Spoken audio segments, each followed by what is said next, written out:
स्वागत है आपका हमारे चैनल KTV स्टोरी में, जहां आपको सुनने मिलती है दिलचस्प तिलिस्मी जादुई कहानियां। अगर आप चैनल पर नए हैं तो चैनल को सब्सक्राइब करें। कहानी पसंद आए तो वीडियो को लाइक करें। दोस्तों, आपसे निवेदन है कि अगर आपके पास भी ऐसी ही दिलचस्प और मज़ेदार कहानियां हैं तो आप हमें ईमेल के जरिए भेज सकते हैं। ईमेल का लिंक डिस्क्रिप्शन बॉक्स में मिल जाएगा। आप सभी का बहुत बहुत धन्यवाद। तो चलिए शुरू करते हैं आज की कहानी। आकाश में चांदी के पहाड़ भाग रहे थे, टकरा रहे थे, गले मिल रहे थे, जैसे सूर्य में एक संग्राम छिड़ा हुआ हो। कभी छाया हो जाती थी, कभी तेज धूप चमक उठती थी। बरसात के दिन थे, उमस हो रही थी, हवा बदम हो गई थी। गांव के बाहर कई मजदूर एक खेत की मेड़ बांध रहे थे। नंगे बदन पसीने में तरकचनी कसे हुए, सबके सब फावड़े से मिट्टी खोदकर मेड़ पर रखते जाते थे। पानी से मिट्टी नरम हो गई थी। गोबर ने अपनी कानी आंख मटकाकर कहा, अब तो हाथ नहीं चलता भाई, गोल भी छूट गया होगा, चबीना कर ले। न्यूर ने हंसकर कहा, यह मेड़ तो पूरी कर लो, फिर चबीना कर लेना, मैं तो तुमसे पहले आया। दोनों ने सिर पर जौबा उठाते हुए कहा, तुमने अपनी जवानी में जितनी घी खाया होगा न्यूर दादा, उतना तो अब हमें पानी भी नहीं मिलता। न्यूर छोटे दिल का गठीला काला फुर्तीला आदमी था। उम्र 50 से ऊपर थी, मगर अच्छे अच्छे नौजवान उसके बराबर मेहनत न कर सकते थे। अभी 2-3 साल पहले तक कुश्ती लड़ना छोड़ दिया था। गोबर, तुमने तम्बाकू पिए बिना कैसे रहा जाता है न्यूर दादा? यहाँ तो चाहे रोटी न मिले, लेकिन तम्बाकू के बिना नहीं रहा जाता। दीना, तो यहाँ से आकर रोटी बनाओगे दादा? बुझिया कुछ नहीं करती, हमसे तो दादा ऐसी मेहरिये से एक दिन न पटे। न्यूर के पिचक खिचड़ी मूछों से ढके मुख पर हास्य की स्मित रेखा चमक उठी, जिसने उसकी कुरूपता को भी सुंदर बना दिया। गोला, जवानी तो उसी के साथ कटी है बेटा, अब उससे कोई काम नहीं होता, तो क्या करूं? गोबर, तुमने उसे सिर चढ़ा रखा है, नहीं तो काम क्यों न करती? मजे से खाट पर बैठी चिलम पीती रहती है और सारे गांव से लड़ा करती है। तुम बूढ़े हो गए, लेकिन वह तो अब भी जवान बनी है। दीना जवान औरत उसकी क्या बराबरी करेगी? सेंदूर, टिकुली, काजल, मेहंदी में तो उसका मन बसाता है। बिना किनारदार रंगीन धोती के उसे कभी उदेखा ही नहीं, उस पर गहानों से भी जी नहीं भरता। तुम गऊ हो, इससे निवाह हो जाता है, नहीं तो अब तक गली गली ठोकरें खाती होती। गोबर, मुझे तो उसके बनाव सिंगार पर गुस्सा आता है। काट कुचन करेगी, पर खाने पहनने को अच्छा ही चाहिए। न्यूर, तुम क्या जानो बेटा, जब वह आई थी तो मेरे घर 7 हल की खेती होती थी, रानी बनी बैठी रहती थी। जमाना बदल गया तो क्या हुआ? उसका मन तो वही है। घड़ी भर चूल्हे के सामने बैठ जाती है तो क्या हुआ? उसका मन तो वही है। घड़ी भर चूल्हे के सामने बैठ जाती है तो आंखें लाल हो जाती है और मुंह थाम कर पड़ जाती है। मजे से तो यह नहीं देखा जाता। इसी दिन रात के लिए तो आदमी शादी ब्याह करता है, और इसमें क्या रखा है? यहां से जाकर रोटी बनाऊंगा, पानी लाऊंगा, तब 2 कौर खाएगी। नहीं तो मुझे क्या था, तुम्हारी तरह 4 फनकी मारकर 1 लोटा पानी पी लेता। जब से बिटिया मर गई तब से तो वह और भी लस्त हो गई। यह बड़ा भारी धक्का लगा। माँ की ममता, हम तुम क्या समझेंगे बेटा? पहले तो कभी कभी डांट भी देता था, अब किस मुंह से डांटूं? दीना, तुम कल पैर काहे को चढ़े थे? अभी घोलर कौन पकी है? न्यूरुस बकरी के लिए थोड़ी पत्ती तोड़ रहा था। बिटिया को दूध पिलाने को बकरी ली थी। अब बुढ़िया हो गई है, लेकिन थोड़ा दूध दे देती है। उसी का दूध और रोटी बुढ़िया का आधार है। घर पहुंचकर न्यूर ने लौटा और दूर उठाया और नहाने चला कि स्त्री ने खाट पर लेटे लेटे कहा, इतनी देर क्यों कर दिया करते हो? आदमी काम के पीछे परान थोड़े ही देता है। जब मजूरी सबके बराबर मिलती है तो क्यों काम काम के पीछे मरते हो? न्यूर का अंतःकरण एक माधुर्य से सराबोर हो गया। उसके आत्मसमर्पण से भरे हुए प्रेम में मय की गंध भी तो नहीं थी। कितनी स्नेह, और किसे उसके आराम की, उसके मरने जीने की चिंता है। फिर यह क्यों ना अपनी बुढ़िया के लिए मरे? बोला, तो उन जन्म में कोई देवी रही होगी बुढ़िया, सच? अच्छा रहने दो ये चापलूसी। हमारे आगे अब कौन बैठा हुआ है जिसके लिए इतनी हाय हाय करते हो? न्यूर गज भर की छाती किए स्नान करने चला गया। लौटकर उसने मोटी मोटी रोटियां बनाई, आलू चूल्हे में डाल दिए, उनका भुर्ता बनाया। फिर बुढ़िया और वह दोनों साथ खाने बैठे। बुढ़िया, मेरी जात से तुम्हें कोई सुख न मिला, पड़े पड़े खाती हूँ और तुम्हें तंग करती हो, और इससे तो कहीं अच्छा था कि भगवान मुझे उठा लेते। भगवान आएंगे तो मैं कहूँगा, पहले मुझे ले चलो, तब इस सोनी झोपड़ी में कौन रहेगा? तुम न रहोगे तो मेरी क्या दशा होगी। यह सोचकर मेरी आंखों में अंधेरा आ जाता है। मैंने कोई बड़ा पुण्य किया था कि तुम्हें पाया था, किसी और के साथ मेरा भला क्या निभाहा होता। ऐसे मीठे संतोष के लिए नेउर क्या नहीं कर डालना चाहता था। आलसिन, लोभिन, स्वार्थिन बुढ़िया अपनी जीभ पर केवल मिठास रखकर नेउर को नचाती थी, जैसे कोई शिकारी कंटिये में चारा लगाकर मछली को खिलाता है। पहले कौन मरे, इस विषय पर आज यह पहली ही बार बातचीत न हुई थी। इसके पहले भी कितनी ही बार यह प्रश्न उठा था और या ही छोड़ दिया गया था। लेकिन न जाने क्यों नेउर ने अपनी डिग्री कर ली थी और उसे निश्चय था कि पहले मैं जाऊंगा। उसके पीछे भी बुढ़िया जब तक रहा आराम से रहे, किसी के सामने हाथ न फैलाए। इसीलिए वह मरता रहता था जिसमें हाथ में 4 पैसे जमा हो जाए। कठिन से कठिन काम जिसे कोई न कर सके, नेउर करता। दिन भर फावड़े कुदाल का काम करने के बाद रात को वह ओख के दिनों में किसी की ओख पैरता या खेतों की रखवाली करता। लेकिन दिन निकलते जाते थे और जो कुछ कमाता था वह भी निकला जाता था। बुढ़िया के बगैर वह जीवन नहीं, इसकी वह कल्पना ही न कर सकता था। लेकिन आज की बातें ने नेउर को सशंक कर दिया। जल में एक बूंद रंग की भांति यह शका उसके मन में समाकर अतिरजित होने लगी। गांव में नेउर को काम की कमी न थी, पर मजूरी तो वही मिलती थी जो अब तक मिलती आई थी। इस मंदी में वह मजूरी भी नहीं रह गई थी। एकाएक गांव में एक साधु कहीं से घूमते फिरते आ निकले और नेउर के घर के सामने ही पीपल की छां में उनकी धुनी जल गई। गांव वालों ने अपना धन्य भाग्य समझा। बाबा जी का सेवा सत्कार करने के लिए सभी जमा हो गए। कहीं से लकड़ी आ गई से, कहीं से बिछाने को कंबल, कहीं से आटा दाल। नेउर के पास क्या था। बाबा जी के लिए भोजन बनाने की सेवा उसने ली। चरस आ गई, दम लगने लगा। 2-3 दिन में ही बाबा जी की कीर्ति फैलने लगी। वह आत्मदर्शी है, भूत भविष्य वह बात देते हैं। लोभ तो छू नहीं गया, पैसा हाथ से नहीं छूते और भोजन भी क्या करते हैं। 8 पहर में 1-2 बाटियां खा ली, लेकिन मुख दीपक की तरह दमक रहा है। कितनी मीठी बानी है। सरल हृदय नेउर बाबा जी का सबसे बड़ा भक्त था। उस पर कहीं बाबा जी की दया हो गई तो पारस ही हो जाएगा, सारा दुख दलिद्र मिट जाएगा। भक्तजन एक एक करके चले गए थे। खूब कड़ाके की ठंड पड़ रही थी।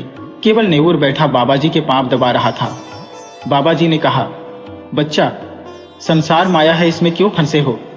नेउर ने नतमस्तक होकर कहा, अज्ञानी हूं महाराज, क्या करूं, स्त्री है, उसे किस पर छोड़ूं।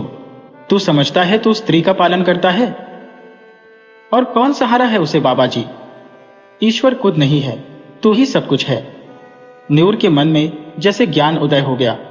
तू इतना अभिमानी हो गया है, तेरा इतना दिमाग, मजदूरी करते करते जान जाती है, और तू समझता है मैं ही बुढ़िया का सब कुछ हूं। प्रभु जो संसार का पालन करते हैं तो उनके काम में दखल देने का दावा करता है, उसके सरल करते हैं। आस्था की ध्वनि सी उठकर उसे धिक्कारने लगी। बोला, अज्ञानी हो महाराज। इससे ज्यादा वह और कुछ न कह सका। आंखों से दीन विषाद के आंसू गिरने लगे। बाबा जी ने तेजस्विता से कहा, देखना चाहता है ईश्वर का चमत्कार। वह चाहे तो क्षण भर में तुझे लखपति कर दे, क्षण भर में तेरी सारी चिंताएं हर ले। मैं उसका एक तुच्छ भक्त हूं काकविष्ठा, लेकिन मुझ में भी इतनी शक्ति है कि तुझे पारस बना दूं। तू साफ दिल का सच्चा ईमानदार आदमी है, मुझे तुझ पर दया आती है। मैंने इस गांव में सबको ध्यान से देखा, किसी में शक्ति नहीं, विश्वास नहीं। तुझ में मैंने भक्त का हृदय पाया, तेरे पास कुछ चांदी है। नेउर को जान पड़ रहा था कि सामने स्वर्ग का द्वार है। 10-5 रुपए होंगे महाराज, कुछ चांदी के टूटे फूटे गहने नहीं है।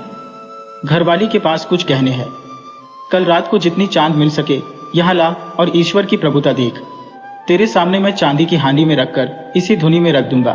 प्रातःकाल आकर हांडी निकला लेना, मगर इतना याद रखना कि उन अशरफियों को अगर शराब पीने में, जुआ खेलने में या किसी दूसरे बुरे काम में खर्च किया तो कोड़ी हो जाएगा। अब जा सो रहा है। हाँ, इतना और सुन ले, इसकी चर्चा किसी से मत करना, घर वालों से भी नहीं। नेउर घर चला तो ऐसा प्रसन्न था मानो ईश्वर का हाथ उसके सिर पर है। रात भर उसे नींद नहीं आई। सवेरे उसने कई आदमियों से 2-2, 4-4 रुपए उधार लेकर 50 रुपए जोड़े। लोग उसका विश्वास करते थे, कभी किसी का पैसा भी न दबाता था। वादे का पक्का नियत कर साफ। रुपया मिलने में दिक्कत ना हुई। 25 रुपए उसके पास थे। बुढ़िया से गहने कैसे ले। चाल चली, तेरे गहने बहुत मैले हो गए हैं, खटाई से साफ कर ले। रात भर खटाई में रहने से नए हो जाएंगे। बुढ़िया चकमे में आ गई। हांडी में खटाई डालकर गहने भिगो दिए और जब रात को वह सो गई तो नेउर ने रुपये भी उसी हांडी में डाला दिए और बाबा जी के पास पहुंचा। बाबा जी ने कुछ मंत्र पढ़ा, हांडी को छोनी की राख में रखा और नेउर को आशीर्वाद देकर विदा किया। रात भर करवटें बदलने के बाद नेउर मुंह अंधेरे बाबा के दर्शन करने गया, मगर बाबा जी का वहां पता न था। अधीर होकर उसने धोनी की जलती हुई राख टटोली। हांडी गायब थी। छाती धक धक करने लगी। बदहवास होकर बाबा को खोजने लगा।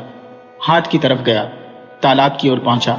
10 मिनट, 20 मिनट, आधा घंटा, बाबा का कहीं निशान नहीं। भक्त आने लगे।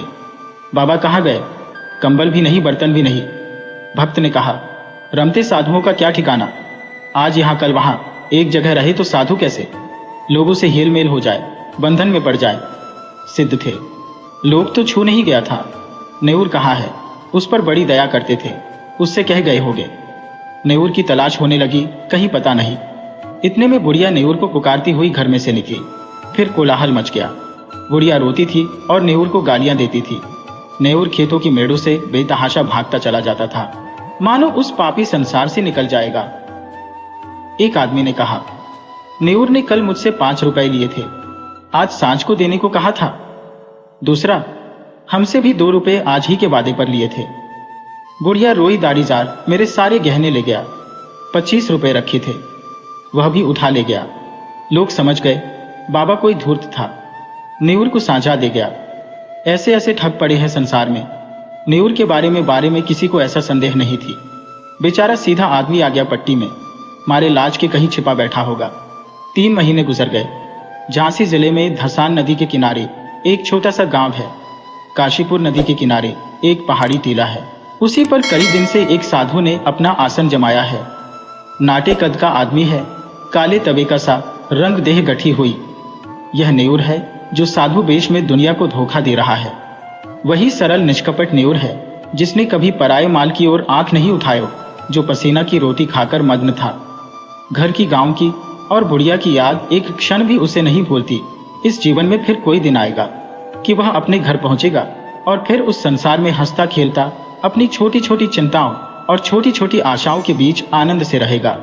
वह जीवन कितना सुखमय था। जितने थे सब अपने थे, सभी आदर करते थे, सहानुभूति रखते थे। दिन भर की मजूरी, थोड़ा सा अनाज या थोड़े से पैसे लेकर घर आता था तो बुढ़िया कितने मीठे स्नेह से उसका स्वागत करती थी। वह सारी मेहनत, सारी थकावट जैसे उसे मिठास में सनकर और मीठी हो जाती थी। हाय वे दिन फिर कब आएंगे? न जाने बुढ़िया कैसे रहती होगी। कौन उसे पान की तरह फेरेगा? कौन उसे पकाकर खिलाएगा? घर में पैसा भी तो नहीं छोड़ा, गहने तक दरबा दिए। तब उसे क्रोध आता कि उस बाबा को पा जाए तो कच ही खा जाए। हाय लोभ, लोभ। उनके अनन्य भक्तों में एक सुंदरी युवती भी थी जिसके पति ने उसे त्याग दिया था। उसका बाप फौजी पेंशनर था।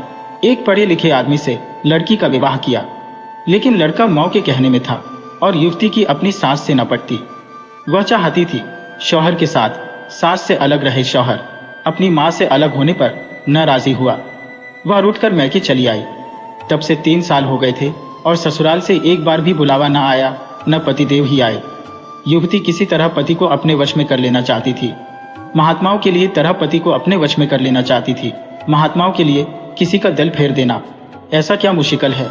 हाँ, उनकी दया चाहिए। एक दिन उसने एकांत में बाबा जी से अपनी विपत्ति कह सुनाई। नेउर को जिस शिकार की टोह थी वह आज मिलता हुआ जान पड़ा। गंभीर भाव से बोला, बेटी, मैं न सिद्ध हूं, न महात्मा, न मैं संसार के झमेलों में पड़ता हूं, पर तेरी श्रद्धा और प्रेम देखकर तुझ पर दया आती हो। भगवान ने चाहा तो तेरा मनोरथ पूरा हो जाएगा। आप समर्थ हैं और मुझे आपके ऊपर विश्वास है। भगवान की जो इच्छा होगी वही होगा। इस अभागिनी की डोंगी आप वही होगा। मेरे भगवान आप ही हो। नेउर ने मानव धर्म संकट में पड़कर कहा, लेकिन बेटी, उस काम में बड़ा अनुष्ठान करना पड़ेगा और अनुष्ठान में सैकड़ों हजारों का खर्च है। उस पर भी तेरा काज सिद्ध होगा या नहीं, यह मैं नहीं कह सकता। हाँ, मुझसे जो कुछ हो सकेगा वह मैं कर दूंगा, पर सब कुछ भगवान के हाथ में है। मैं माया को हाथ से नहीं छूता, लेकिन तेरा दुख नहीं देखा जाता। उसी रात को युवती ने अपने सोने के गहनों की पेटारी लाकर बाबा जी के चरणों पर रख दी। बाबा जी ने कांपते हुए हाथों से पेटारी खोली और चंद्रमा के उज्जवल प्रकाश में आभूषणों को देखा। उनकी बांधें झपक गई। यह सारी माया उनकी है। वह उनके सामने हाथ बांधे खड़ी कह रही है, मुझे अंगीकार कीजिए, कुछ भी तो करना नहीं है, केवल पेटारी लेकर अपने सिरहाने रख लेना है और युवती को आशीर्वाद देकर विदा कर देना है।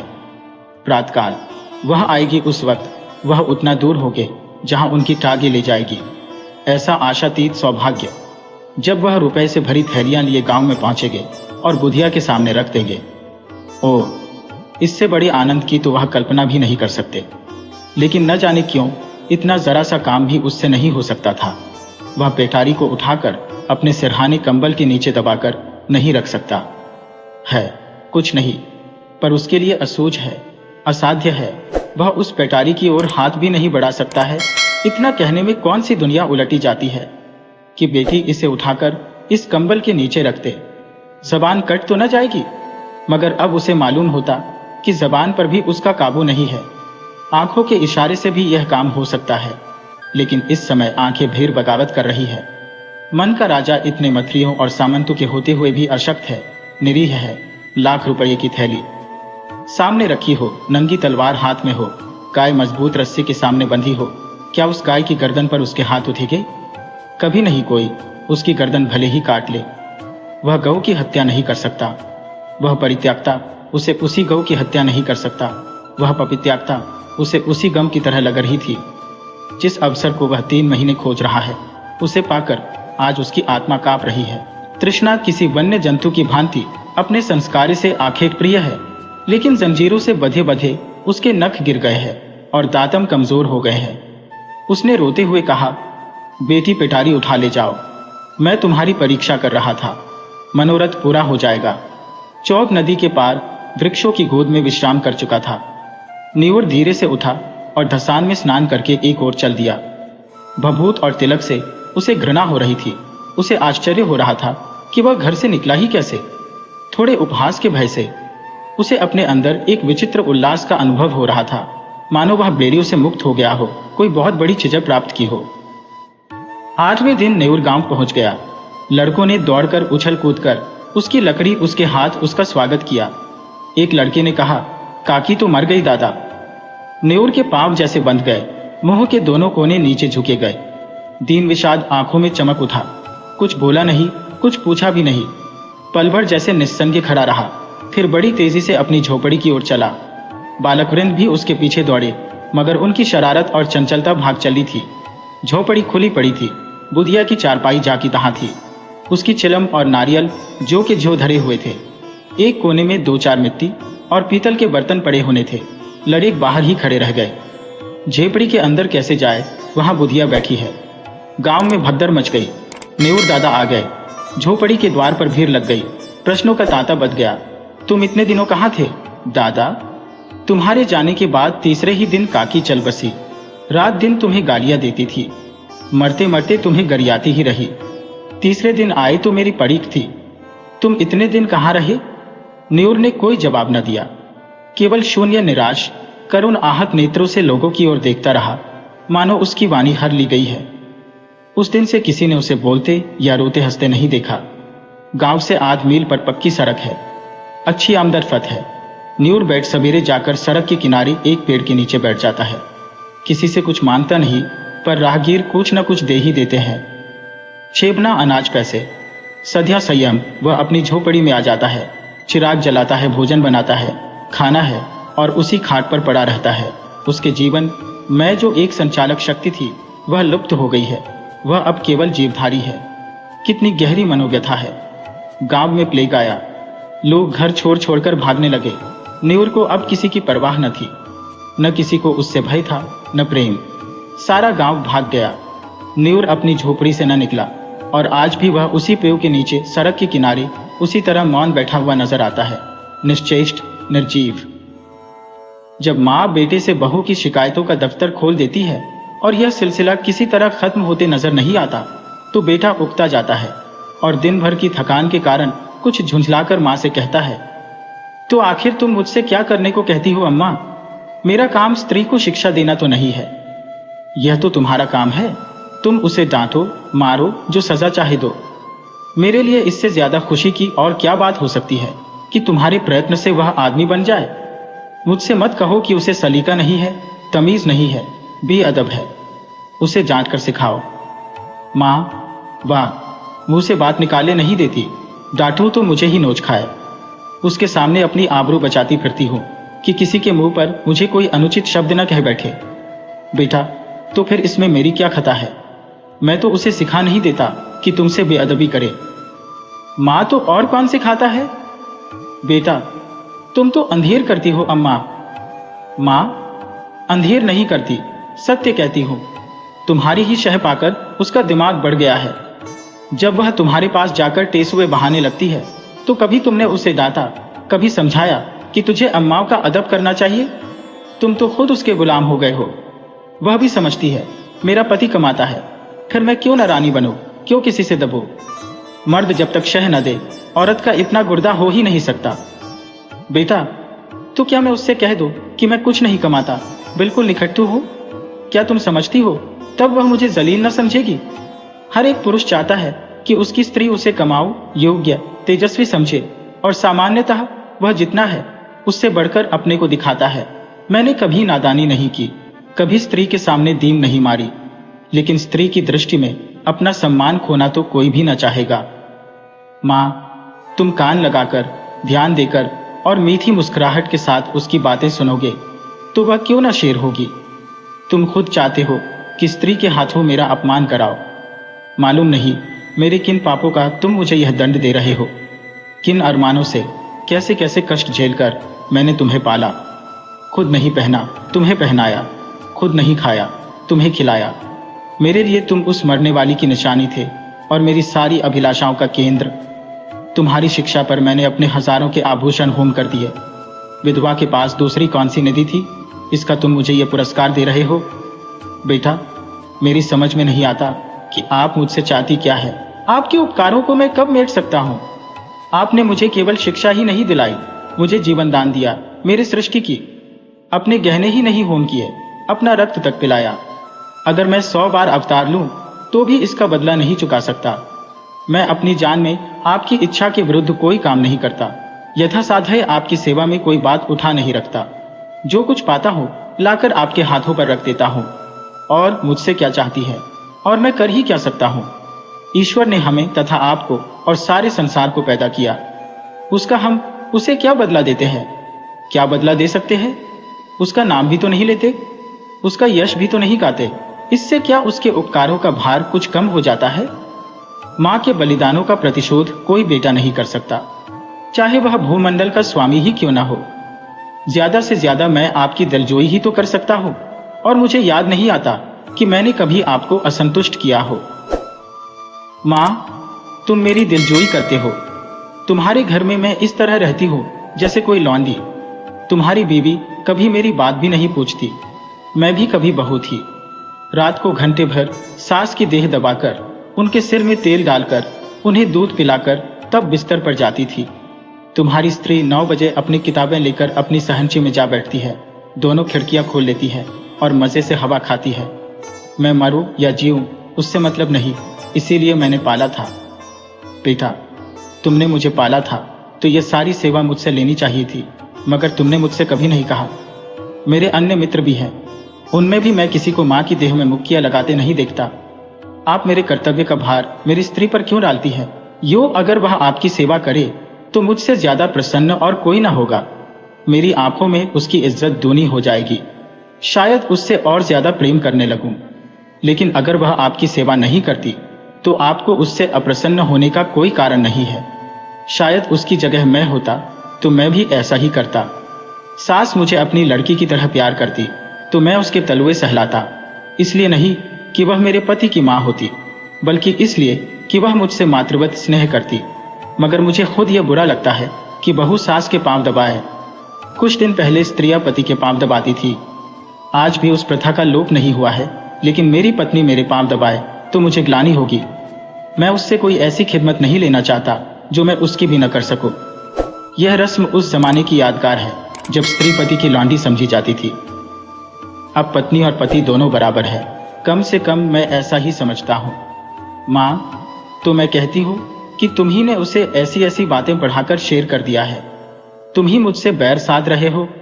ऐसी निर्लज्ज, ऐसी बदजबान, ऐसी टर्री फूहड़ छोकरी संसार में न होगी। घर में अक्सर महल्ले की बहनें मिलने आती रहती हैं। ये राजा की बेटी न जाने किन गवारों में पली है कि किसी का भी आदर सत्कार नहीं करती, कमरे से निकलती तक नहीं। कभी कभी जब वे खुद उसके कमरे में चली जाती है तो भी यह गद्दी चारपाई से नहीं उठती, प्रणाम तक नहीं करती, चरण छूना तो दूर की बात है। बेटा, वह देवियाँ तुमसे मिलने आती होंगी। तुम्हारे और उनके बीच में न जाने क्या बातें होती हो। अगर तुम्हारी बहू बीच में आ कूदे तो मैं उसे बदतमीज कहूंगा। कम से कम मैं तो कभी पसंद न करूंगा कि जब मैं अपने मित्रों से बातें कर रहा हूं तो तुम या तुम्हारी बहू वहां जाकर खड़ी हो जाए। स्त्री भी अपनी सहेलियों के साथ बैठी हो तो मैं वहां बिना बुलाए न जाऊंगा। यह तो आजकल का शिष्टाचार है। माँ, तुम तो हर बात में उसी का पक्ष करते हो बेटा। न जाने उसने कौन सी झड़ी सुंघा दी है तुम्हें। ये कौन कहता है कि वह हम लोगों के बीच में आ कूदे, लेकिन बड़ों का उसे कुछ तो आदर सत्कार करना चाहिए। बेटा, किस तरह? माँ, आकर अंचल से उसके चरण छुए, प्रणाम करे, पान खिलाए, पंखा झले। इन्हीं बातों से बहू का आदर होता है। लोग उसकी प्रशंसा करते हैं। नहीं तो सब की सब यही कहती होंगी कि बहू को घमंड हो गया है, किसी से सीधे मुंह बात नहीं करती। बेटा, विचार करके। हाँ, यह अवश्य उसका दोष है, मैं उसे समझा दूंगा। माँ, प्रसन्न होकर, तुमसे सच कहती हूँ बेटा, चारपाई से उठती तक नहीं। सब औरतें थोड़ी थोड़ी करती हैं, मगर उसे तो शर्म जैसे छू ही नहीं गई, और मैं हूं कि मारे शर्म के मरी जाती हो। बेटा, यही मेरी समझ में नहीं आता कि तुम हर बात में अपने को उसके कामों की जिम्मेदार क्यों समझ लेती हो। मुझ पर दफ्तर में न जाने कितनी घुड़कियां पड़ती हैं। रोज ही तो जवाब तलब होता है, लेकिन तुम्हें उल्टे मेरे साथ सहानुभूति होती है। क्या तुम समझती हो अफसरों को मुझसे कोई बैर है जो अनायास ही मेरे पीछे पड़े रहते हैं, या उन्हें उन्माद हो गया है जो अकारण ही मुझे काटने दौड़ते हैं?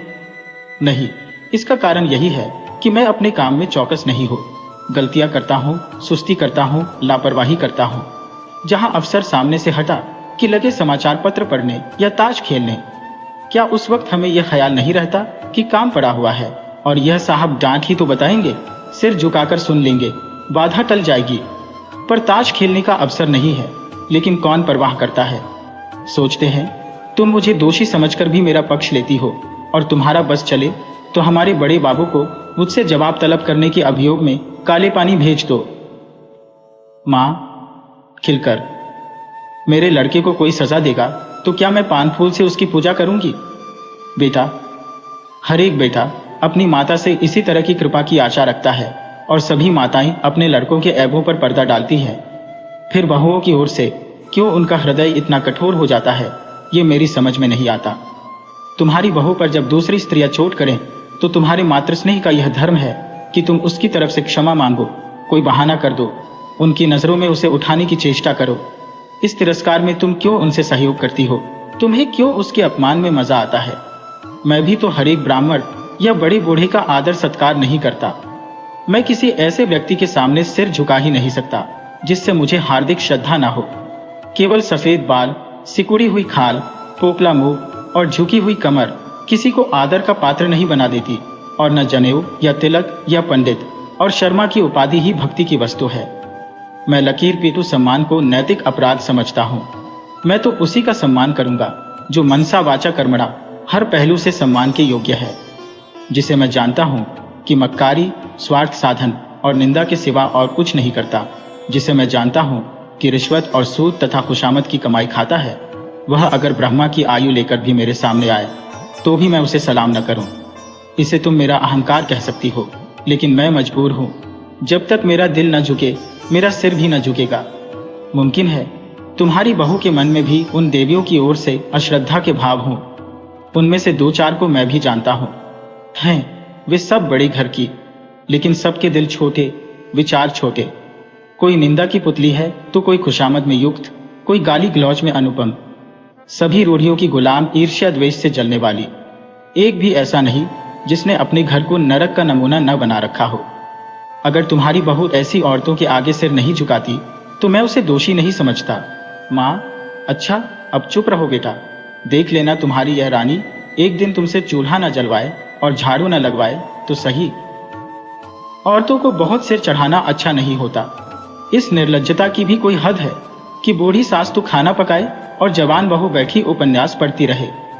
बेटा, बेशक यह बुरी बात है और मैं हरगिज नहीं चाहता कि तुम खाना पकाओ और वह उपन्यास पढ़े, चाहे वह उपन्यास प्रेमचंद जी ही के क्यों ना हो। लेकिन यह भी तो देखना होगा कि उसने अपने घर कभी खाना नहीं पकाया। वहाँ रसोइया महाराज है और जब चूल्हे के सामने जाने से उसके सिर में दर्द होने लगता है तो उसे खाना पकाने के लिए मजबूर करना उस पर अत्याचार करना है। मैं तो समझता हूँ ज्यों-ज्यों हमारे घर की दशा का उसे ज्ञान होगा, उसके व्यवहार में आप ही आप इस्कता होती जाएगी। ये उसके घर वालों की गलती है कि उन्होंने उसकी शादी किसी धनी घर में नहीं की। हमने भी यह शरारत की कि अपनी असली हालत उनसे छिपाई और यह प्रकट किया कि हम पुराने रईस हैं। अब हम किस मुंह से यह कह सकते हैं कि तू खाना पका या बर्तन मां अथवा झाड़ू लगा। हमने उन लोगों से छल किया है और उसका फल हमें चखना पड़ेगा। अब तो हमारी कुशल इसी में है कि अपनी दुर्दशा को नम्रता, विनय और सहानुभूति से ढौकें और उसे अपने दिल को यह तसल्ली देने का अवसर दें कि बला से धन नहीं मिला, घर के आदमी तो अच्छे मिले। अगर यह तसल्ली भी हमने उससे छीन ली तो तुम ही सोचो उसको कितनी विदारक वेदना होगी। शायद वह हम लोगों की सूरत से भी घृणा करने लगे। माँ, उसके घर वालों को 100 दफे गरज थी तब हमारे यहाँ ब्याह किया। हम कुछ उनसे भीख मांगने गए थे? बेटा, उनको अगर लड़की की गरज थी तो हमें धन और कन्या दोनों की गरज थी। माँ, यहाँ के बड़े बड़े रईस हमसे नाता करने को मुंह फैलाए हुए थे। बेटा, इसीलिए कि हमने रईसों का स्वांग बना रखा है। घर की असली हालत खुल जाए तो कोई बात भी न पूछे। माँ, तो तुम्हारे ससुराल वाले ऐसे कहाँ के रईस हैं? इधर जरा वकालत चल गई तो रईस हो गए, नहीं तो तुम्हारे ससुर के बाप मेरे सामने चपरासगिरी करते थे। और लड़की का यह दिमाग कि खाना पकाने से सिर में दर्द होता है। अच्छे अच्छे घरों की लड़कियां गरीबों के घर आती हैं और घर की हालत देखकर वैसा ही बर्ताव करती हैं। यह नहीं कि बैठी अपने भाग्य को कोसा करें। इस छोकरी ने हमारे घर को अपना समझा ही नहीं। बेटा, जब तुम समझने भी दो, जिस घर में घुड़कियों, गालियों और कटुताओं के सिवा और कुछ न मिले उसे अपना घर कौन समझे? घर तो वह है जहां स्नेह और प्यार मिले। कोई लड़की डोली से उतरते ही सास को अपनी मां नहीं समझ सकती। मां तभी समझेगी जब सास पहले उसके साथ मां का सा बर्ताव करे, बल्कि अपनी लड़की से ज्यादा प्रिय समझे। मां, अच्छा अब चुप रहो, जी न जलाओ। ये जमाना ही ऐसा है कि लड़कों ने स्त्री का मुंह देखा और उसके गुलाम हुए। ये सब न जाने कौन सा मंत्र सीख कर आती हैं। ये बहू बेटी के लक्षण है कि पहर दिन चढ़े सोकर उठे। ऐसी कुलच्छनी बहू का तो मुंह न देखे। बेटा, मैं भी तो देर में सोकर उठता हूं अम्मा, मुझे तो तुमने कभी नहीं कोसा। मां, तुम हर बात में उससे अपनी बराबरी करते हो। बेटा, यह उसके साथ घोर अन्याय है, क्योंकि जब तक वह इस घर को अपना नहीं समझती तब तक उसकी हैसियत मेहमान की है और मेहमान की हम खातिर करते हैं, उसके ऐब नहीं देखते। न मां, ईश्वर न करे कि किसी को ऐसी बहू मिले। बेटा, तो वह तुम्हारे घर में रह चुकी। मां, क्या संसार में औरतों की कमी है? बेटा, औरतों की कमी तो नहीं, मगर देवियों की कमी जरूर है। मां, नौ जैसी औरत सोने लगती है तो बच्चा चाहे रोते रोते बेदम हो जाए, मिनकती तक नहीं। फूल सा बच्चा लेकर मैके गई थी, 3 महीने में लौटी तो बच्चा आधा भी नहीं है। बेटा, तो क्या मैं यह मान लूं कि तुम्हें उसके लड़की से जितना प्रेम है उतना उसे नहीं है? यह तो प्रकृति के नियम के विरुद्ध है। और मान लो वह निर्मोहीन ही है तो यह उसका दोष है। तुम क्यों उसकी जिम्मेदारी अपने सिर लेती हो? उसे पूरी स्वतंत्रता है, जैसे चाहे अपने बच्चे को पाले। अगर वह तुमसे कोई सलाह पूछे, प्रसन्न मुख से दे दो, न पूछे तो समझ लो उसे तुम्हारी मदद की जरूरत नहीं है। सभी माता ही अपने बच्चे को प्यार करती है और वह अपवाद नहीं हो सकती। माँ, तुम्हें सब कुछ देखो, मुंह न खोलो, घर में आग लगते देखो और चुपचाप मुंह में कालिख लगाए खड़ी रहो। बेटा, तुम इस घर को जल्द छोड़ने वाली हो, उसे बहुत दिन रहना है। घर की हानि लाभ की जितनी चिंता उसे हो सकती है तुम्हें नहीं हो सकती। फिर मैं कर ही क्या सकता हूँ? ज्यादा से ज्यादा उसे डांट बता सकता हूँ, लेकिन वह डांट की परवाह न करे और तुर्की बतुर्की जवाब दे तो मेरे पास ऐसा कौन सा साधन है जिससे मैं उसे ताड़ना दे सकूं? माँ, तुम 2 दिन न बोलो तो देवता सीधे हो जाए, सामने नाक रगड़े। बेटा, मुझे इसका विश्वास नहीं है। मैं उससे न बोलूंगा, वह भी मुझसे न बोलेगी। ज्यादा पीछे पहूंगा तो अपने घर चली जाएगी। तो माँ, ईश्वर ये दिन लाए मैं तुम्हारे लिए नई बहू लाऊं। बेटा, संभव है इसकी भी चची हो। सहसा बहू आकर खड़ी हो जाती है। माँ और बेटा दोनों स्तंभित हो जाते हैं, मानो कोई बम गोला आ गिरा हो। रूपवती, नाजुक मिजाज, गर्वीली रमणी है जो मानो शासन करने के लिए ही बनी है। कपोल तमतमाए हुए हैं, पर अधरों पर विष भरी मुस्कान है और आंखों में व्यंग्य मिला परिहास। माँ, अपनी झेप छिपाकर, तुम्हें कौन बुलाने गया था बहू? क्यों, यहाँ जो तमाशा हो रहा है उसका आनंद मैं ना उठाऊं? बेटा, माँ बेटे के बीच में तुम्हें दखल देने का कोई हक नहीं। बहू की मुद्रा सहसा कठोर हो जाती है। बहू, अच्छा, आप जबान बंद रखिए। जो पति अपनी स्त्री की निंदा सुनता रहे वह पति बनने के योग्य नहीं, वह पति धर्म का हक भी नहीं जानता। मुझसे अगर कोई तुम्हारी बुराई करता, चाहे वह मेरी प्यारी माँ ही क्यों ना होती, तो मैं उसकी जबान पकड़ लेती। तुम मेरे घर जाते हो तो वहां तो जिसे देखती हो तुम्हारी प्रशंसा ही करता है। छोटे से बड़े तक गुलामों की तरह दौड़ते फिरते हैं। अगर उनके बस में हो तो तुम्हारे लिए स्वर्ग के तारे तोड़ लाए, और उसका जवाब मुझे यहाँ यह मिलता है कि बात बात पर ताने महने, तिरस्कार, बहिष्कार। मेरे घर तो तुमसे कोई नहीं कहता कि तुम देर में क्यों उठे, तुमने अमुक महोदय को सलाम नहीं किया, अमुक के चरणों पर सिर क्यों नहीं पटका। मेरे बाबूजी कभी गवारा न करेंगे कि तुम उनकी देह पर मुक्कियां लगाओ, या उनकी धोती धो, या उन्हें खाना पकाकर खिलाओ। मेरे साथ यहाँ ये बर्ताव क्यों? मैं यहाँ लौंडी बनकर नहीं आई हूँ, तुम्हारी जीवन संगिनी बनकर आई हूँ। मगर जीवन संगिनी का यह अर्थ तो नहीं कि तुम मेरे ऊपर सवार होकर मुझे चलाओ। ये मेरा काम है कि जिस तरह चाहो तुम्हारे साथ अपने कर्तव्य का पालन करूं। उसकी प्रेरणा मेरी आत्मा से होनी चाहिए, ताड़ना या तिरस्कार से नहीं। अगर कोई मुझे कुछ सिखाना चाहता है तो माँ की तरह प्रेम से सिखाए, मैं सीखूंगी। लेकिन कोई जबरदस्ती मेरी छाती पर चढ़कर अमृत भी मेरे कंठ में ठूसना चाहे तो मैं ओठ बंद कर लूंगी। मैं अब कब की इस घर को अपना समझ चुकी होती, अपनी सेवा और कर्तव्य का निश्चय कर चुकी होती। मगर यहाँ तो हर घड़ी हर पल मेरी देह में सुई छुपाकर मुझे याद दिलाया जाता है कि तू इस घर की लौंडी है, तेरा इस घर से कोई नाता नहीं, तू सिर्फ गुलामी करने के लिए यहाँ लाई गई है। और मेरा खून खौल कर रह जाता है। अगर यही हाल रहा तो एक दिन तुम दोनों मेरी जान लेकर रहोगे। माँ, सुन रही हो अपनी चहेती रानी की बातें? वह यहाँ लौंडी बनकर नहीं, रानी बनकर आई है। हम दोनों उसकी टहल करने के लिए है। उसका काम हमारे ऊपर शासन करना है। उसे कोई कुछ काम करने कौन कहे, मैं खुद मरा करूं। और तुम उसकी बातें कान लगाकर सुनते हो। तुम्हारा मुंह कभी नहीं खुलता कि उसे डांटो या समझाओ, थर थर कांपते रहते हो। बेटा, अच्छा अम्मा, ठंडे दिल से सोचो, मैं इसकी बातें न सुनूं तो कौन सुने? क्या तुम इसके साथ इतनी हमदर्दी भी नहीं देखना चाहती? आखिर बाबूजी जीवित थे तब वह तुम्हारी बातें सुनते थे या नहीं? तुम्हें प्यार करते थे या नहीं? फिर मैं अपनी बीवी की बातें सुनता हूं तो कौन सी नई बात करता हूं? और इसमें तुम्हारे बुरा मानने की कौन बात है? माँ, हाय बेटा, तुम अपनी स्त्री के सामने मेरा अपमान कर रहे हो।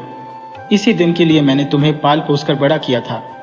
क्यों मेरी छाती नहीं फट जाती? वह आंसू पोंछती आपे से बाहर कमरे से निकल जाती है। स्त्री पुरुष दोनों कौतुक भरी आंखों से उसे देखते हैं, जो बहुत जल्द हमदर्दी में बदल जाती है। पति माँ का हृदय, स्त्री माँ का हृदय नहीं, स्त्री का हृदय। पति अर्थात स्त्री, जो अंत तक पुरुष का सहारा चाहता है, स्नेह चाहता है, और उस पर किसी दूसरी स्त्री का असर देखकर ईर्ष्या से जल उठता है। पति, क्या पगली किसी बातें करती हो? स्त्री, यथार्थ कहती हूं। पति, तुम्हारा दृष्टिकोण बिल्कुल गलत है, और इसका तजर्बा तुम्हें तब होगा जब तुम खुद सास होगी। स्त्री, मुझे सास बनना ही नहीं है। लड़का अपने हाथ पांव का हो जाए, ब्याह करे और अपना घर संभाले, मुझे बहू से क्या सरोकार। पति, तुम्हें यह अरमान बिल्कुल नहीं है कि तुम्हारा लड़का योग्य हो, तुम्हारी बहू लक्ष्मी हो और दोनों का जीवन सुख से कटे। स्त्री, क्या मैं मां नहीं हूं? पति, मां और सास में क्या कोई अंतर है? स्त्री, उतना ही जितना जमीन और आसमान में है। मां प्यार करती है, सास शासन करती है। कितनी ही दयालु, सहनशील, सतोगुणी स्त्री हो, सास बनते ही मानो ब्याई हुई गाय हो जाती है। जिसे पुत्र से जितना ही ज्यादा प्रेम है, वह बहू पर उतनी ही निर्दयता से शासन करती है। मुझे भी अपने ऊपर विश्वास नहीं है। अधिकार पाकर किसे मद नहीं हो जाता। मैंने तय कर लिया है, सास बनूंगी ही नहीं। औरत की गुलामी सांसों के बल पर कायम है। जिस दिन सांसें न रहेंगी, औरत की गुलामी का अंत हो जाएगा। पति, मेरा ख्याल है तुम जरा भी सहज बुद्धि से काम लो तो तुम अम्मा पर भी शासन कर सकती हो। तुमने हमारी बातें कुछ सुनी? स्त्री, बिना सुने ही मैंने समझ लिया कि क्या बातें हो रही होंगी। वही बहू का रोना। पति, नहीं नहीं, तुमने बिल्कुल गलत समझा। अम्मा के मिजाज में आज मैंने विस्मयकारी अंतर देखा, बिल्कुल अभूतपूर्व। आज वह जैसे अपनी कटुताओं पर लज्जित हो रही थी। हाँ, प्रत्यक्ष रूप से नहीं, संकेत रूप से। अब तक वह तुमसे इसलिए नाराज रहती थी कि तुम देर में उठती हो। अब शायद उन्हें यह चिंता हो रही है कि कहीं सवेरे उठने से तुम्हें ठंड न लग जाए। तुम्हारे लिए पानी गर्म करने को कह रही थी। स्त्री प्रसन्न होकर, सच? पति, हाँ, मुझे तो सुनकर आश्चर्य हुआ। स्त्री, तो अब मैं मुंह अंधेरे उठूंगी, ऐसी ठंड क्या लग जाएगी? लेकिन तुम मुझे चकमा तो नहीं दे रहे हो? पति, अब इस बदगुमानी का क्या इलाज? आदमी को कभी कभी अपने अन्याय पर खेद तो होता ही है। स्त्री, तुम्हारे मुंह में घी शक्कर। पति, कोई दैवी प्रेरणा समझो। स्त्री, मैं कल से ठेठ बहू बन जाऊंगी। किसी को खबर भी ना होगी कि कब अपना मेकअप करती हूं। सिनेमा के लिए भी सप्ताह में एक दिन काफी है। बूढ़ियों के पांव छू लेने में ही क्या हरज है? वे देवियां न सही, चुड़ैलें ही सही, मुझे आशीर्वाद तो देंगी, मेरा गुण तो गावेंगी। पति, सिनेमा का तो उन्होंने नाम भी नहीं लिया। स्त्री, तुमको जो इसका शौक है, अब तुम्हें भी न जाने दूंगी। पति, लेकिन सोचो, तुमने कितनी ऊंची शिक्षा पाई है, किस कुल की हो। इन खूसट बुढ़ियों के पांव पर सिर रखना तुम्हें बिल्कुल शोभा न देगा। स्त्री, तो क्या ऊंची शिक्षा की यह मानी है कि हम दूसरों को नीचा समझें? बूढ़े कितने ही मूर्ख हों, लेकिन दुनिया का तजर्बा तो रखते हैं। कुल की प्रतिष्ठा भी नम्रता और सद्व्यवहार से होती है, खेखड़ी और रुखाई से नहीं। पति, मुझे तो यही ताज्जुब होता है कि इतनी जल्द इनकी काया पलट कैसे हो गई। अब इन्हें बहुओं का सास के पांव दबाना या उनकी साड़ी धोना या उनकी देह में मुक्कियां लगाना बुरा लगने लगा है। कहती थी, बहू कोई लौंडी थोड़े ही है कि बैठी सास का पांव दबाए। स्त्री, मेरी कसम। पति, हाँ जी, सच कहता हूं। और तो और, अब वह तुम्हें खाना भी न पकाने देंगी। कहती थी, जब बहू के सिर में दर्द होता है तो क्यों उसे सताया जाए, कोई महाराज रख लो। स्त्री, फूली न समाकर, मैं तो आकाश में उड़ी जा रही हूं। ऐसी सास के तो चरण धो धो कर पिए। मगर तुमने पूछा नहीं, अब तक तुम क्यों उसे मार मार कर हकीम बनाने पर तुली रहती थी? पति पूछा, क्यों नहीं, भला मैं छोड़ने वाला था? बोली, मैं अच्छी हो गई थी, मैंने हमेशा खाना पकाया है, फिर वह क्यों ना पकाए? लेकिन अब उनकी समझ में आया है कि वह निर्धन बाप की बेटी थी, तुम संपन्न कुल की कन्या हो।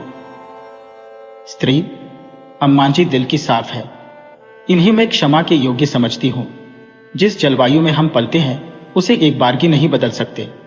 जिन रूढ़ियों और परंपराओं में उनका जीवन बीता है उन्हें तुरंत त्याग देना उनके लिए कठिन है। वह क्यों, कोई भी नहीं छोड़ सकता। वह तो फिर भी बहुत उदार है। तुम अभी महाराज मत रखो, ख्वामख्वाह जेरबार क्यों होंगे? जब तरक्की हो जाए तो महाराज रख लेना। अभी मैं खुद पका लिया करूंगी। 3-4 प्राणियों का खाना ही क्या, मेरी जात से कुछ अम्मा को आराम मिले, मैं जानती हूं सब कुछ। लेकिन कोई रोक जमाना चाहे तो मुझसे बुरा कोई नहीं। पति, मगर ये तो मुझे बुरा लगेगा कि तुम रात को अम्माओं के पांव दबाने बैठो। स्त्री, बुरा लगने की कौन बात है? जब उन्हें मेरा इतना ख्याल है तो मुझे भी उनका लिहाज करना ही चाहिए। जिस दिन मैं उनके पांव दबाने बैठूंगी वह मुझ पर प्राण देने लगेंगी। आखिर बहू बेटे का कुछ सुख उन्हें भी तो हो। बड़ों की सेवा करने में हेठी नहीं होती। बुरा तब लगता है जब वह शासन करते हैं और अम्मा मुझसे पांव दबाएंगी थोड़े ही, सेंध का यश मिलेगा। पति, अब तो अम्मा को तुम्हारी फजूल खर्ची भी बुरी नहीं लगती। कहती थी, रुपये पैसे बहू के हाथ में दे दिया करो। स्त्री, छिड़कर तो नहीं कहती थी? पति, नहीं नहीं, प्रेम से कह रही थी। उन्हें अब भय हो रहा है कि उनके हाथ में पैसे रहने से तुम्हें असुविधा होती होगी। तुम बार बार उनसे मांगती लजाती भी होगी और डरती भी होगी, एवं तुम्हें अपनी जरूरतों को रोकना पड़ता होगा। स्त्री, न भैया, मैं यह जंजाल अभी अपने सिर न लूंगी। तुम्हारी थोड़ी सी तो आमदनी है, कहीं जल्दी से खर्च हो जाए तो महीना कटना मुश्किल हो जाए। थोड़े में निर्वाह करने की विद्या उन्हीं को आती है। मेरी ऐसी जरूरतें ही क्या हैं? मैं तो केवल अम्मान जी को चढ़ाने के लिए उनसे बार बार रुपए मांगती थी। मेरे पास तो खुद 100-50 रुपए पड़े रहते हैं। बाबूजी का पत्र आता है तो उसमें 10-20 के नोट जरूर होते हैं, लेकिन अब मुझे हाथ रोकना पड़ेगा। आखिर बाबूजी कब तक देते चले जाएंगे? और यह कौन सी अच्छी बात है कि मैं हमेशा उन पर टैक्स लगाती रहूं। पति: देख लेना अम्मा अब तुम्हें कितना प्यार करती है। स्त्री: तुम भी देख लेना मैं उनकी कितनी सेवा करती हूं।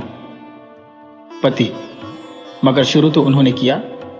स्त्री: केवल विचार में, व्यवहार में आरंभ मेरी ही ओर से होगा। भोजन पकाने का समय आ गया, चलती हूं। आज कोई खास चीज तो नहीं खाओगे? पति: तुम्हारे हाथों की रोकी रोटियां भी पकवान का मजा देंगी। स्त्री: अब तुम नटखटी करने लगे।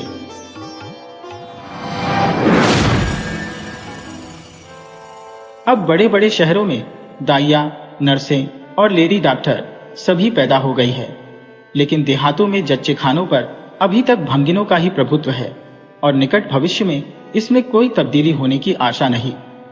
बाबू महेशनाथ अपने गांव के जमींदार थे, शिक्षित थे और जच्चे खानों में सुधार की आवश्यकता को मानते थे, लेकिन इसमें जो बाधाएं थी उन पर कैसे विजय पाते?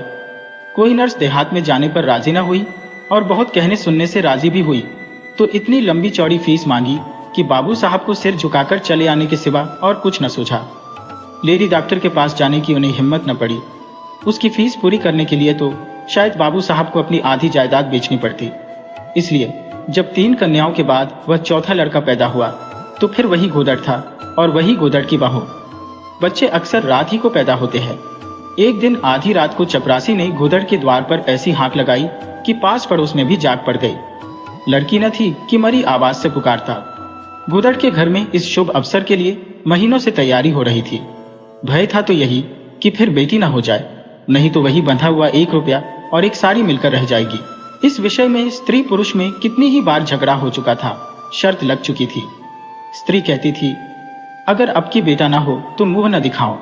हाँ, मुंह न दिखाओ, सारे लक्षण बेटे के हैं। और गोदड़ कहता था, देख लेना बेटी होगी और बीच खेत बेटी होगी। बेटा निकले तो मूछे मुड़ा लूं। हाँ, मूछे मुड़ा लूं। शायद गोदड़ समझता था कि इस तरह अपनी स्त्री में पुत्र कामना को बलवान करके वह बेटे की अगुवाई के लिए रास्ता साफ कर रहा है। भोंगी बोली, अब मूछ मोड़ा ले दाढ़ी जार। कहती थी, बेटा होगा। सुनता ही न था, अपनी ही रट लगाई जाता था। मैं आज तेरी मूछें मोड़ूंगी, खूंटी तक तो रखूंगी ही नहीं। गोदड़ ने कहा, अच्छा मोड़ लेना भली मानस, मूछें क्या फिर निकलेंगी ही नहीं? तीसरे दिन देख लेना, फिर ज्यों की त्यों है, मगर जो कुछ मिलेगा उसमें आधा रखा लूंगा, कहे देता हूं। भूखी ने अंगूठा दिखाया और अपने 3 महीने के बालक को गोदड़ के सुपुर्द कर सिपाही के साथ चल खड़ी हुई। गोदड़ ने पुकारा, अरे सुन तो, कहां भागी जाती है? मुझे भी बधाई बजाने जाना पड़ेगा। इसे कौन संभालेगा? भूखी ने दूर ही से कहा, इसे वहीं धरती पर सुला देना, मैं आके दूध पिला जाऊंगी। महेशनाथ के यहां अब भी भूखी की खूब खातिरदारियां होने लगी। सवेरे हरीरा मिलता, दोपहर को पूरियां और हलवा, तीसरे पहर को फिर और रात को फिर, और गोदड़ को भी भरपूर परोसा मिलता था।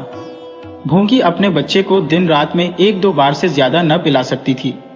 उसके लिए ऊपर के दूध का प्रबंध था। भूखी का दूध बाबू साहब का भाग्यवान बालक पीता था और यह सिलसिला 12वें दिन भी न बंद हुआ। मालकिन मोटी ताजी देवी थी, पर अब की कुछ ऐसा संयोग कि उन्हें दूध हुआ ही नहीं। तीनों लड़कियों की बार इतने इफरात से दूध होता था कि लड़कियों को बदहजमी हो जाती थी। अब की एक बूंद नहीं, भूखी दाई भी थी और दूध पिलाई भी। मालकिन कहती, भूंगी हमारे बच्चे को पाल दे, फिर जब तक तू जिए बैठी खाती रहना। 5 बीघे माफी दिलवा दूंगी, नाती पोते तक चैन करेंगे। और भूंगी का लाडला ऊपर का दूध हजम न कर सकने के कारण बार बार उलटी करता और दिन दिन दुबला होता जाता था। भूखी कहती, बहूजी मोड़न में चूड़े लूंगी, कहे देती हूँ। बहूजी उत्तर देती, हाँ, चूड़े लेना भाई, धमकाती क्यों है? चांदी के लेगी या सोने के? वाह बहूजी, चांदी के चूड़े पहन के किसे मुंह दिखाऊंगी और किसकी हंसी होगी? अच्छा सोने के लेना भाई, कह तो दिया। और ब्याह में कंठा लूंगी और चौधरी गोदड़ के लिए हाथों के तोड़े। वह भी लेना, भगवान वह दिन तो दिखावे। घर में मालकिन के बाद भोगी का राज्य था। महरिया, महाराजिन, नौकर चाकर सब उसका रोब मानते थे। यहाँ तक कि खुद बहूजी भी उससे दब जाती थी। एक बार तो उसने महेशनाथ को भी डांटा था, हंसकर टाल गए। बात चली थी भंगियों की। महेशनाथ ने कहा था दुनिया में और चाहे जो कुछ हो जाए भंगी भंगी ही रहेंगे, इन्हें आदमी बनाना कठिन है। इस पर भोगी ने कहा था मालिक, भंगी तो बड़ों बड़ों को आदमी बनाते हैं, उन्हें कोई क्या आदमी बनाए। यह गुस्ताखी करके किसी दूसरे अवसर पर भला भोगी के सिर के बाल बच सकते थे, लेकिन आज बाबू साहब ठठाकर हंसे और बोले भूंगी बात बड़े पते की कहती है। भूंगी का शासनकाल साल भर से आगे न चल सका। देवताओं ने बालक के भंगिन का दूध पीने पर आपत्ति की। मोटेराम शास्त्री तो प्रायश्चित्त का प्रस्ताव कर बैठे। दूध तो छुड़ा दिया गया, लेकिन प्रायश्चित्त की बात हंसी में उड़ गई। महेशनाथ ने फटकार कर कहा प्रायश्चित्त की खूब कही शास्त्री जी, कल तक उसी भंगिन का खून पीकर पला, अब उसमें छूत घुस गई। वाह रे आपका धर्म। शास्त्री जी शिखा फटकार कर बोले यह सत्य है, वह कल तक भंगिन का रक्त पीकर पला, मांस खाकर पला, यह भी सत्य है। लेकिन कल की बात कल थी, आज की बात आज। जगन्नाथपुरी में छूत अछूत सब एक पंगत में खाते हैं, पर यहाँ तो नहीं खा सकते। बीमारी में तो हम भी कपड़े पहने खा लेते हैं, खिचड़ी तक खा लेते हैं बाबूजी, लेकिन अच्छे हो जाने पर तो नेम का पालन करना ही पड़ता है। आपद धर्म की बात न्यारी है, तो इसका यह अर्थ है कि धर्म बदलता रहता है, कभी कुछ कभी कुछ। और क्या, राजा का धर्म अलग, प्रजा का धर्म अलग, अमीर का धर्म अलग, गरीब का धर्म अलग। राजे महाराजे जो चाहे खाएं, जिसके साथ चाहे खाएं, जिसके साथ चाहे शादी ब्याह करें, उनके लिए कोई बंधन नहीं। समर्थ पुरुष है, बंधन तो मध्य वालों के लिए है। प्रायश्चित्त तो न हुआ, लेकिन भोगी को गद्दी से उतरना पड़ा। हाँ, दान दक्षिणा इतनी मिली कि वह अकेले ले न जा सकी, और सोने के चूड़े भी मिले, एक की जगह दो नहीं। सुंदर साड़ियां मामूली नैनसुख की नहीं, जैसी लड़कियों की बार मिली थी। इसी साल प्लेग ने जोर बांध और गोदड़ पहले ही चपेट में आ गया। भोगी अकेली रह गई, पर गृहस्थी जो की त्यों चलती रही। लोग ताक लगाए बैठे थे कि भोगी अब गई। फला भंगी से बातचीत हुई, फला चौधरी आई, लेकिन भोगी न कहीं आई न कहीं गई। यहाँ तक कि 5 साल बीत गए और उसका बालक मंगल दुर्बल और सदा रोगी रहने पर भी दौड़ने लगा। सुरेश के सामने पिद्दी सा लगता था। एक दिन भोगी महेशनाथ के घर का परनाला साफ कर रही थी। महीनों से गलीज जमा हो रहा था, आंगन में पानी भरा रहने लगा था। परनाले में एक लंबा मोटा बांस डालकर जोर से हिला रही थी, पूरा दाहिना हाथ परनाले के अंदर था कि एकाएक उसने चिल्लाकर हाथ बाहर निकाल लिया और उसी वक्त एक काला सांप परनाले से निकलकर भागा। लोगों ने दौड़कर उसे मार तो डाला, लेकिन भोगी को न बचा सके। समझे, पानी का सांप है, विषैला ना होगा, इसलिए पहले कुछ गफलत की गई। जब विष देह में फैल गया और लहरें आने लगी, तब पता चला कि वह पानी का सांप नहीं, गेहूंवन था। मंगल अब अनाथ था। दिन भर महेश बाबू के द्वार पर मंडराया करता। घर में जूठन इतना बचता था कि ऐसे ऐसे 10-5 बालक पल सकते थे। खाने की कोई कमी न थी। हाँ, उसे तब बुरा जरूर लगता था जब उसे मिट्टी के कसूरों में ऊपर से खाना दिया जाता था। सब लोग अच्छे अच्छे बर्तनों में खाते हैं, उसके लिए मिट्टी के कसूरे। यो उसे इस भेदभाव का बिल्कुल ज्ञान ना होता था, लेकिन गांव के लड़के चिढ़ा चिढ़ा कर उसका अपमान करते रहते थे। कोई उसे अपने साथ खिलाता भी न था। यहाँ तक कि जिस चाट पर वह सोता था वह भी अछूत था। मकान के सामने एक नीम का पेड़ था, इसी के नीचे मंगल का डेरा था। एक फटा सा टाट का टुकड़ा, 2 मिट्टी के कसूरे और एक धोती जो सुरेश बाबू की उदाहरण थी। जाड़ा, गर्मी, बरसात, हर एक मौसम में वह जगह एक सी आरामदेह थी और भाग्य का बली मंगल झुलसती हुई लू, गलते हुए जाड़ी और मूसलाधार वर्षा में भी जिंदा और पहले से कहीं स्वस्थ था। बस उसका कोई अपना था तो गांव का एक कुत्ता जो अपने सहवर्गियों के जुर्म से दुखी होकर मंगल की शरण आ पड़ा था। दोनों एक ही खाना खाते, एक ही टाट पर सोते, तबीयत भी दोनों की एक सी थी और दोनों एक दूसरे के स्वभाव को जान गए थे। कभी आपस में झगड़ा ना होता। गांव के धर्मात्मा लोग बाबू साहब की इस उदारता पर आश्चर्य करते। ठीक द्वार के सामने 50 हाथ भी ना होगा, मंगल का पड़ा रहना उन्हें 16 आने धर्म विरुद्ध जान पड़ा। 6 यही हाल रहा तो थोड़े ही दिनों में धर्म का अंत ही समझो। भंगी को भी भगवान ने ही रचा है, यह हम भी जानते हैं। उसके साथ हमें किसी तरह का अन्याय न करना चाहिए, यह किसे नहीं मालूम। भगवान का तो नाम ही पतित पावन है, लेकिन समाज की मर्यादा भी कोई वस्तु है। उस द्वार पर जाते हुए संकोच होता है। गांव के मालिक है, जाना तो पड़ता ही है, लेकिन बस यही समझ लो कि घृणा होती है। मंगल और टामी में गहरी बनती थी। मंगल कहता, देखो भाई टामी, जरा और खिसक कर सो, आखिर मैं कहाँ लेटूं? सारा टाट तो तुमने घेर लिया। टामी कूं कूं करता, दुम हिलाता और खिसक जाने के बदले और ऊपर चढ़ आता एवं मंगल का मुंह चाटने लगता। शाम को वह एक बार रोज अपना घर देखने और थोड़ी देर रोने जाता। पहले साल फूस का छप्पर गिर पड़ा, दूसरे साल एक दीवार गिरी और अब केवल आधी आधी दीवारें खड़ी थी, जिनका ऊपरी भाग नोकदार हो गया था।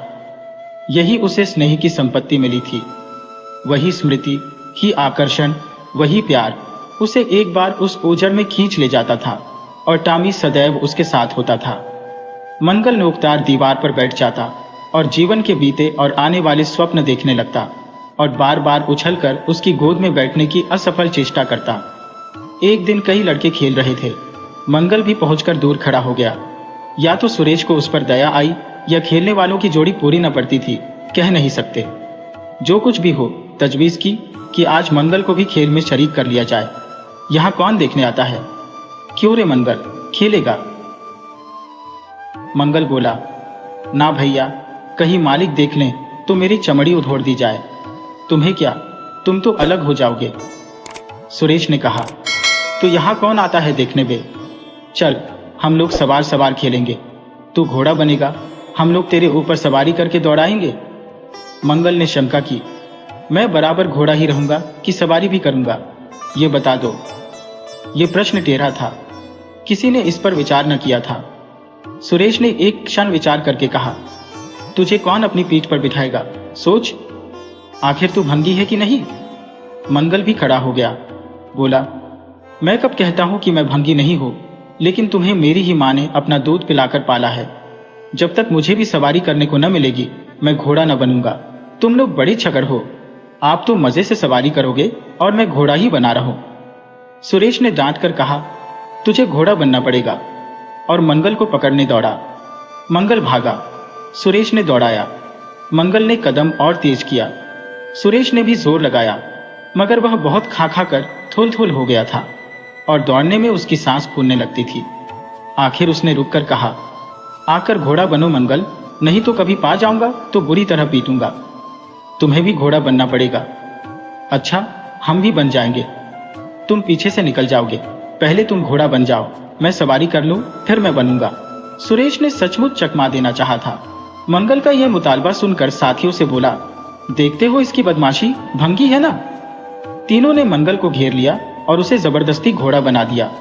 सुरेश ने चटपट उसकी पीठ पर आसन जमा लिया और टिक-टिक करके बोला, चल घोड़े चल। मंगल कुछ देर तक तो चला, लेकिन उस बोझ से उसकी कमर टूटी जाती थी। उसने धीरे से पीठ सिकोड़ी और सुरेश की रान के नीचे से सरक गया। सुरेश महोदय लद से गिर पड़े और भोंपू बजाने लगे। माँ ने सुना, सुरेश कहीं रो रहा है। सुरेश कहीं रोए तो उनके तेज कानों में जरूर भनक पड़ जाती थी और उसका रोना भी बिल्कुल निराला होता था, जैसे छोटी लाइन के इंजन की आवाज। महरी से बोली, देख तो, सुरेश कहीं रो रहा है, पूछ तो किसने मारा है। इतने में सुरेश खुद आंखें मलता हुआ आया।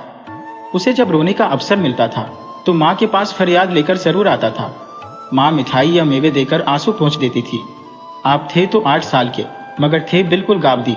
हद से ज्यादा प्यार ने उसकी बुद्धि के साथ वही किया था जो हद से ज्यादा भोजन ने उसकी देह के साथ। माँ ने पूछा, क्यों रोता है सुरेश, किसने मारा? सुरेश ने रोकर कहा, मंगल ने छू दिया। माँ को विश्वास न आया। मंगल इतना निरीह था कि उससे किसी तरह की शरारत की शंका न होती थी, लेकिन जब सुरेश कसमें खाने लगा तो विश्वास करना लाजिम हो गया। मंगल को बुलाकर डांटा, क्यों रे मंगल, अब तुझे बदमाशी सूझने लगी? मैंने तुझसे कहा था सुरेश को कभी मत छूना, याद है कि नहीं? बोल। मंगल ने दबी आवाज से कहा, याद क्यों नहीं है? तो फिर तूने उसे क्यों छुआ? मैंने नहीं छुआ।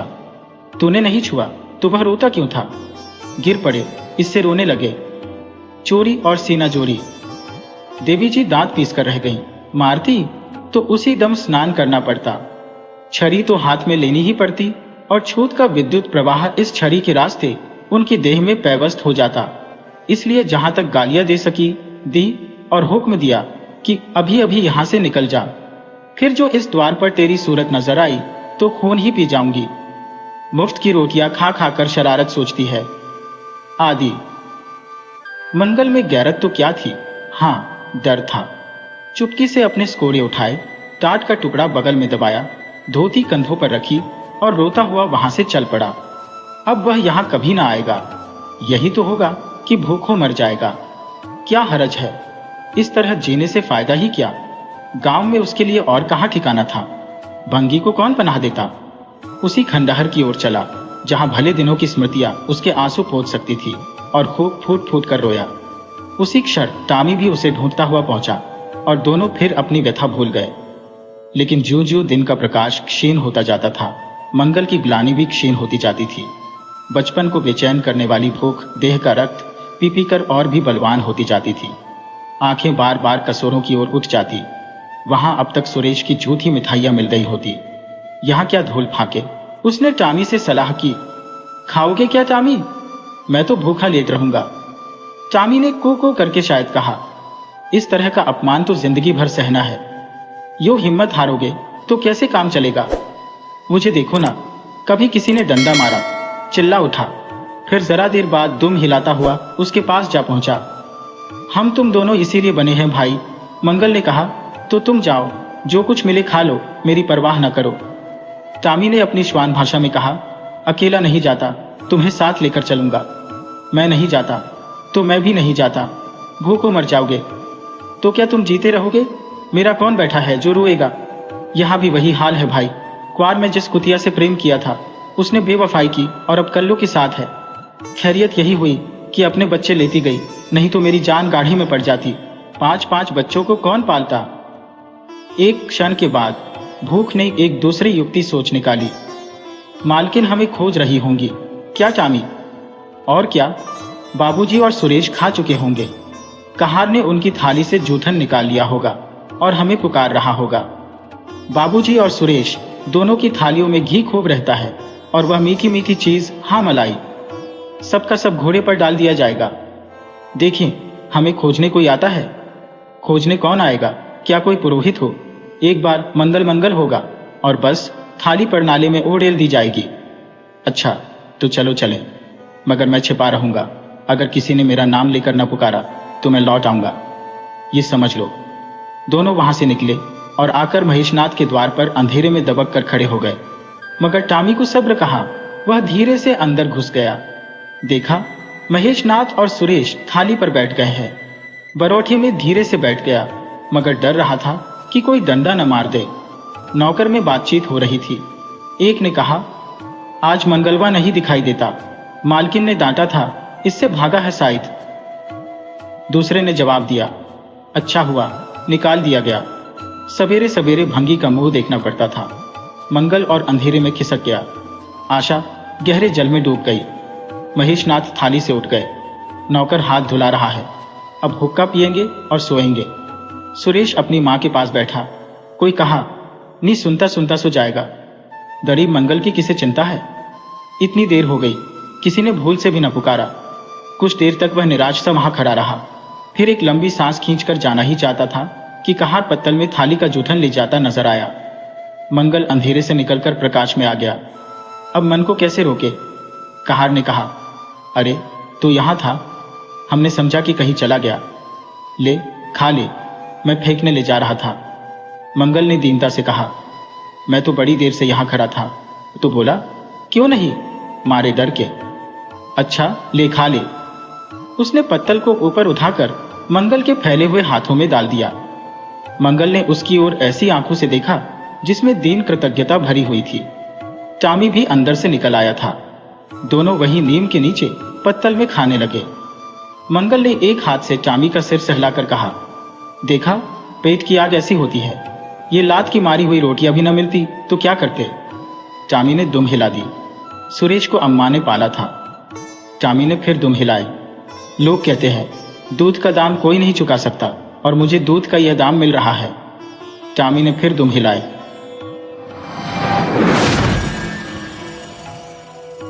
वीडियो अच्छी लगे हो तो इसे लाइक करें और ऐसी ही मज़ेदार कहानियों के लिए चैनल को सब्सक्राइब करें और बेल आइकन दबाएं। ज़्यादा से ज़्यादा अपने दोस्तों को शेयर करें। धन्यवाद।